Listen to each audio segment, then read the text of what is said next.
मुसलमानों जेडी मल में दुआ घुरो था न हिकड़ी दुआ पंहिंजे अबे ऐं अमर जे लाइ भली चेहरा आहिनि त उन्हनि जे सिहत आफ़ियत जी दुआ घुरो जे फौत थी विया त उन्हनि जे मग़फ़िरत ऐं रहमत जी दुआ घुरो जे ॿी दुआ हुज़ूर जी सारी उम्मत जे लाइ घुरंदा कयो महबूब जी पूरी उम्मत जे लाइ जेसीं ताईं दुआ नथा घुरो तेसीं ताईं तव्हांजी पंहिंजी दुआ पंहिंजे लाइ तेसीं क़बूल न थींदी जेसीं मदीने वारे जे उम्मत जे लाइ दुआ।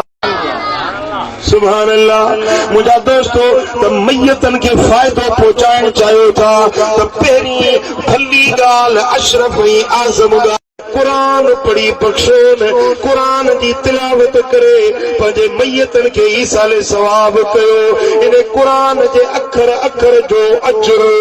जबलन पहाड़न जेॾो वज़नी साले अमल बणजी तव्हांजे मैयतन खे कब्रुनि में फ़ाइदो ॾियनि था। साईं फरमाइनि था मदीने वाले ताजदार फरमायो तो मुसलमान के कब्रिस्तान ता गुजरे थो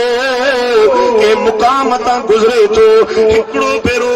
आयतुल कुर्सी पढ़ी चए तो मौला इन आयतुल कुर्सी जो सवाब इन सारे मुकाम वारन के पहुंचाए। हिकिड़ी आयतुल कुर्सी जे बदले में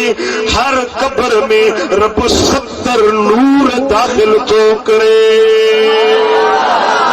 दाखिल थो करे ऐं उन्हें पढ़ण वारे के 70 नबियन जेतिरो के मुकाम खां लंघो न त कुल पढ़ी बख़्शींदा वञो भली मिट न आहिनि माइट न आहिनि पर मुसलमान त आहिनि न कुल पढ़ी बख्शो ॿियो कुझु न हिकिड़ो भेरो सूरत फातिहा पढ़ी उन कब्रिस्तान वारनि खे बख़्शींदा वञो भला ॿियो कुझु बि नथा करे सघो रुॻे कब्रिस्तान तां गुज़रंदे चओ अस्सलामु अलैकुम दारको मिन मोमिनीन या एतिरो बि न चई सघो रुॻे हीअं चओ अस्सलामु अलैकुम या अहलल कुबूर भला जे अरबी में ॾाए नथो अचेव भला सिंधी त ॾाए थी अचेव मुकाम तां गुजरंदे हीअं चओ त ए कब्रुनि वारा तव्हांखे अस्सलामु अलैकुम